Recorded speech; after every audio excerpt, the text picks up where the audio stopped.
Hai Andika, guys di sini. Selamat datang di segmen rehabilitas atau review handphone bekas berkualitas. Dan handphone yang akan kita rehab kali ini adalah handphone yang di-launching dengan harga 17 juta dan sekarang harga bekasnya cuma 4 jutaan aja. Dan perkenalkan ini adalah Sharp Aquos R5G. Sharp memasukkan smartphone resminya ke Indonesia itu kalau saya lihat di websitenya cuma 4 aja. Dan Sharp Aquos R5G ini bukan salah satunya. Karena emang kayaknya nggak cocok kalau dimasukkan ke Indonesia. Karena harganya lumayan ya, harganya 17 juta dan untuk chipsetnya dia pakai Snapdragon 865, RAM-nya 12GB, internal 256GB. Dimana kalau untuk brand lain Snapdragon 865 harganya jauh lebih murah. Ya bakalan laku-laku aja sebenarnya, cuman ya nggak banyak. Mungkin yang beli itu ya para pecinta Sharp dan juga reviewer yang beli cuma untuk ngetes. Dan sekarang harga bekasnya itu sekitar 3,9 juta sampai 4,5 juta. Kenapa kok harganya bisa turun sejauh itu padahal baru di launching Februari tahun 2020. Jadi belum lama sebenarnya karena di bagian belakangnya ini ada tulisan dan juga logonya teman baik kita bersama yaitu Docomo. Jadi untuk HP-HP limbah Jepang ya kalau kalian biasanya sebut. Jadi seperti SoftBank terus juga ada AU. Itu adalah HP-HP yang sistem belinya itu kontrak. Jadi contohnya saya dulu pernah beli Samsung Galaxy S10. Harganya kalau nggak salah ya. Kalau nggak salah ingat harganya itu sekitar 18 juta. Tapi itu saya beli pulsa. Jadi pulsa selama 2 tahun. Jadi istilahnya beli pulsa gratis HP. Nah kalau di sana kontrak. Kalau kontraknya udah habis ya mereka bakalan beli HP baru lagi dengan kontrak yang baru juga. Terus HP bekasnya bakalan dijual dengan harga yang jauh lebih murah. Jadi itulah kenapa HP seperti Docomo dan juga teman-temannya ini kalau bekas harganya bisa jauh lebih murah. Sekarang kita balik ke Sharp Aquos R5G-nya. Sesuai dengan namanya R5G. Jadi untuk networknya dia udah support dengan 5G karena memang chipset 865 itu juga udah support dengan 5G. Dan di bagian belakangnya ini kalau di kamera ini terlihat kayak semacam bunglon gitu warnanya. Jadi desainnya ini colorful banget dengan bingkai kamera yang memanjang. Dan untuk kameranya ini dia memiliki triple configuration. Jadi untuk kamera ultra wide-nya lebih gede dengan 48 megapiksel, untuk main kameranya 12 megapiksel, terus 12 megapiksel telephoto dan di sini ada ToF 3D sensor. Di sini ada lubang kecil yaitu untuk mic dan di sini ada LED flash.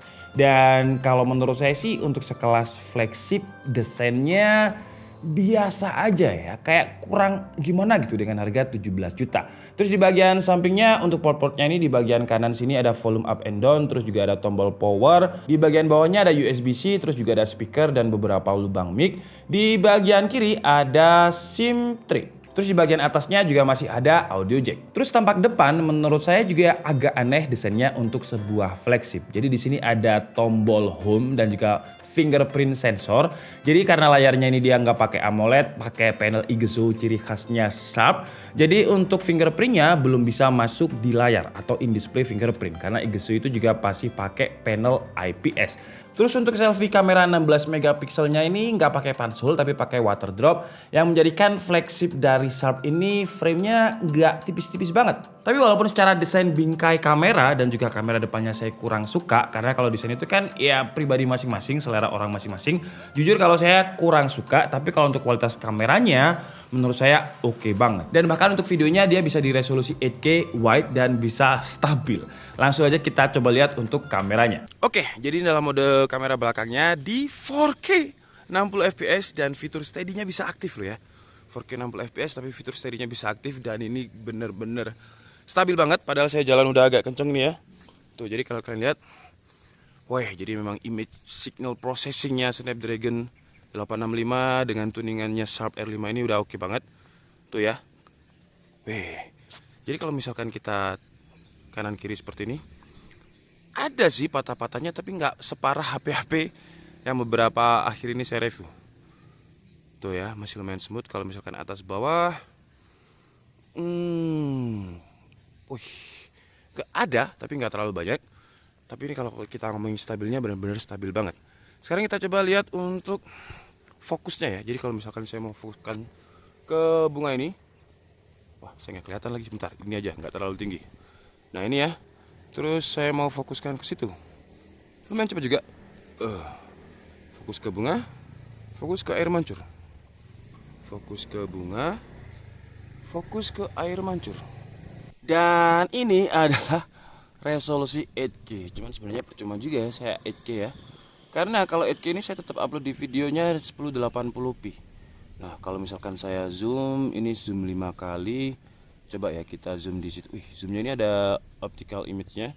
Karena ketika kita zoom gini dia nggak gempa ya. Tuh. Stabil. Dan dia mentoknya ada di berapa kali nih? Bentar. 7,7 kali. Nah, seperti ini. Itu lampu ya. Coba kalian lihat ini kalau misalkan saya zoom out sampai ada di bentar. Jadi 0,7 kali. Nah, segini. Dan 8K-nya juga stabil. Gila. Bentar ya, saya jalan lagi ya. Ini resolusi 8K. Saya coba jalan. Set. Widih. Gila cuy, stabil loh ini. Saya coba jalan agak cepat lagi. Tuh ya. Mantep. Coba kita zoom di bagian sini untuk 8K-nya. Dan BTW ini sekarang jam 5. Jadi memang suasananya udah mulai agak gelap. Tapi di Sharp ini masih terlihat lumayan ya. Masih terlihat cukup terang. Dan sekarang saya jalan mundur, dia juga masih stabil. Dan ini adalah kamera depannya di mode video. Di kamera depannya ini dia nggak bisa 4K 60 fps, jadi bisanya 1080p. Fitur stabilisasinya on dan juga ada filter pengurangan angin. Kebetulan sekarang juga anginnya kenceng. Ini pakai mic dari kamera depan, jadi kira-kira seperti ini. Ada suara mobil juga, saya di bel, entah itu teman saya atau bukan, nggak kenal. Gitu aja ya pokoknya ya. Kalau untuk stabilnya sih, wah stabil sih ini ya. Ini saya pegang tangan satu aja. Dan saya memutari air mancur yang tadi. Tuh ya. Masih stabil, cuman kalau menurut saya headroomnya kurang besar ya. Ini tangan saya udah yang paling mentok, kira-kira seperti ini. Oke, tapi untuk SDR-nya oke. Jadi kalau kalian lihat di belakang saya tuh awannya nggak ngeflat. Jadi masih terlihatan teksturnya. Kalau misalkan backlight, kira-kira seperti ini. Wih, gila. Muka saya masih terlihat dengan jelas ya. Jadi nggak langsung kayak siluet gitu, nggak. Masih terlihat dengan baik. Wih. Oke sih ya kamera depannya. Sayangnya memang dia nggak pakai pansul, jadi kayak pakai water drop untuk sekelas Snapdragon 865 dan ya udah Sharp harusnya sih nggak pakai kayak gitu ya, karena dilihat kayak aneh jadi.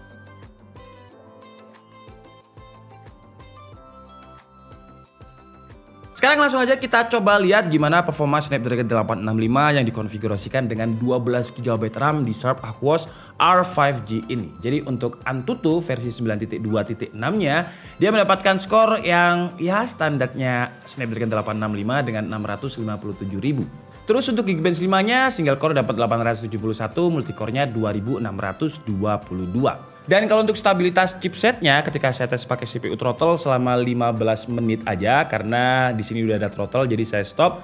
Dan kalau kalian lihat di menit-menit sekitar menit 10 dia ada throttle walaupun dia udah bisa balik lagi stabil di atas 90%. Dan kalau untuk performa GPU-nya di 3D Mark di Slingshot Extreme dia dapat hasil yang max out yang berarti chipsetnya udah terlalu kencang untuk 3D Mark. Dan untuk stabilitas GPU-nya ketika saya tes di Wildlife Stress Test ini dia lebih stabil ya ketimbang CPU-nya tadi di CPU throttle. Jadi skornya stability itu 99,4%. Wah, stabil banget.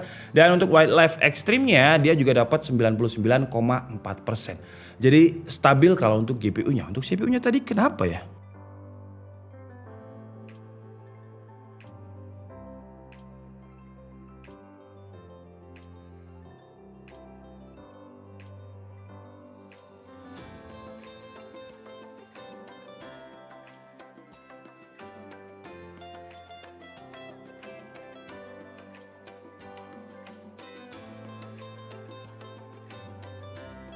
Kalau untuk baterai ya sama dengan HP Jepang lainnya seperti Sony, kapasitas baterainya entah kenapa banyak brand dari Jepang itu baterainya nggak terlalu gede ya. Dan untuk sama Aquos R5G ini kapasitas baterainya cuma 3740 mAh. Dan untuk daya tahan baterainya seperti yang kalian lihat di sini ya, dia itu 73% jam 12 lebih 10. Ini saya gunakan untuk bermain game tadi dan dia jam setengah 3 udah sisa 43%. Itu saya gunakan untuk 3D Mark dan juga untuk nonton Netflix hanya sekitar 10 menit. Jadi kalau untuk kapasitas baterainya, daya tahan baterainya nggak terlalu awet. Kalau untuk waktu pengecasannya dari 7% itu jam 11 lebih 18 dan dia dari 74% itu sekitar jam 12 lebih 10. Jadi 1 jam itu 7% ke 74%. Nggak terlalu cepat-cepat juga. Kalau untuk layarnya memang dia belum pakai panel OLED tapi pakai panel IGZO ciri khasnya Sharp. Cuman kalau untuk kualitasnya dia udah oke banget. Jadi untuk resolusinya dia ada di 1440 x 3168 atau biasanya disebut dengan Quad XD Plus. Terus dia juga memiliki 1 billion color. Jadi warnanya lebih luas dengan refresh rate kalau kalian lihat di sini udah 120 Hz. Terus buat kalian yang suka nonton Netflix, wah gambarnya bakalan bagus banget karena dia udah support dengan Full HD. Terus untuk HDR capability-nya dia juga udah HDR10 dan juga HEVC dengan Dolby Vision. Ada Dolby Atmos juga untuk speakernya. Setelah ini akan kita coba dan untuk hardware codecnya dia juga udah support dengan EVC dan juga VP9. Oke, sekarang kita coba untuk mutar Squid Game karena Squid Game itu dia udah support dengan Dolby Vision dan Dolby Atmos juga. Nah, jadi kira-kira seperti ini kalau misalkan digunakan untuk nonton Netflix dengan Dolby Vision dan juga Dolby Atmosnya. BTW untuk speakernya dia stereo tapi abis ini kita bahas speaker ya. Saya mau menikmati dulu untuk gila. Layarnya ini bagus banget kalau digunakan untuk nonton film. Ya istilahnya kayak nonton di TV-nya Sharp gitulah. Jadi area-area sinematik atau ranah sinematiknya itu kerasa warnanya dominan biru dengan Dolby Vision-nya. Wah, nah seperti ini.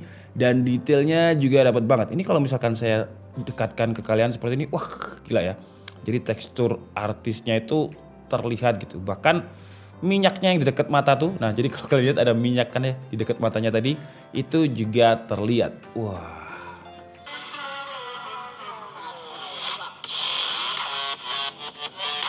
Untuk speakernya walaupun dia support dengan Dolby Atmos, tapi menurut saya speakernya untuk sebuah flagship biasa aja ya. Bassnya ini nggak ada, dia memang stereo. Jadi kalau misalkan ini saya tutup, speaker atasnya masih kedenger. Tapi kayak ada yang kurang gitu speakernya. Tuh, kalau atasnya saya tutup, iya. Jadi kayak speaker yang harganya HP-nya itu sekitar 3 jutaan mid range. Terus di bagian belakangnya padahal speakernya nggak powerful tapi bagian belakang ini lumayan getar karena getaran audionya. Dan karena dia adalah flagship di zamannya, jadi beberapa fitur flagship juga masih ada di Sharp Aquos R5G ini. Contohnya seperti IP68.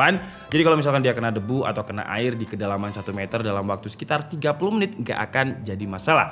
Terus dia juga udah support dengan wireless charging, reverse charging juga udah ada. Kalau kalian tanya apakah ada NFC, NFC-nya juga udah ada. Sensor gyronya dia pakai hardware bukan pakai virtual gyro. Oke lah, jadi mungkin cukup segitu aja video dari Sharp Aquos R5G kali ini yang harga launchingnya 17 juta menurut saya terlalu mahal. Mungkin itu adalah alasan Sharp Indonesia nggak memasukkannya ke sini karena terlalu mahal ya nggak bisa bersaing.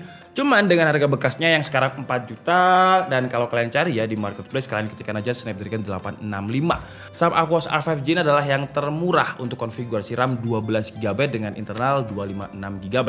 Kelebihannya menurut saya adalah kameranya. Kameranya seperti yang kalian lihat tadi udah bagus, konfigurasinya juga nggak kayak sekedar hiasan yang 2, 5 atau 8 megapiksel tapi 12, 12, 48 megapiksel untuk kamera belakang. Selfie kameranya 16 megapiksel dan seperti yang kalian lihat tadi di video 8K wide-nya dia bisa stabil. Terus kalau untuk masalah performa Snapdragon 865 dengan internal 12 GB ini menurut saya juga masih oke kalau digunakan di 2022 ini. Kalau untuk kekurangannya menurut saya adalah haptic feedbacknya yang kerasa kayak HP mid range. Terus desainnya kalau saya pribadi nggak terlalu suka karena ada di bagian depannya ini kayak Ya, home buttonnya bikin framenya jadi lebih tebel, terus juga bagian selfie kameranya ini kayak HP mid range jatuhnya karena nggak ada kesan elegannya, nggak ada punch hole-nya. Terus baterainya juga terlalu kecil dengan 3730 mAh. Dan kekurangan yang harus kalian perhatikan lagi adalah garansinya ya, karena ini kan nggak masuk resmi ke Indonesia dan garansi sellernya itu kalau nggak salah cuma 7 hari. Jadi ya untuk mengeluarkan uang 4 juta garansi seminggu itu harus dipikirkan baik-baik lagi. Tapi kalau kalian tanya apakah dengan harga 4 juta ini worth it dan digunakan di tahun 2022 ini masih relevan? Ya menurut saya relevan banget. Karena dia 865 Snapdragon chipsetnya 12GB termurah untuk harga bekas saat ini. Tapi resiko-resikonya ya kalian harus paham dan harus dipikirkan matang-matang. Oke, jadi mungkin cukup segitu aja video kita kali ini. Saya minta maaf kalau ada kesalahan dalam penyampaian informasi. Seperti biasa kalian bisa mengkosnya di kolom komentar. Saya Dika Setia Budi and see you on the next video. Bye-bye.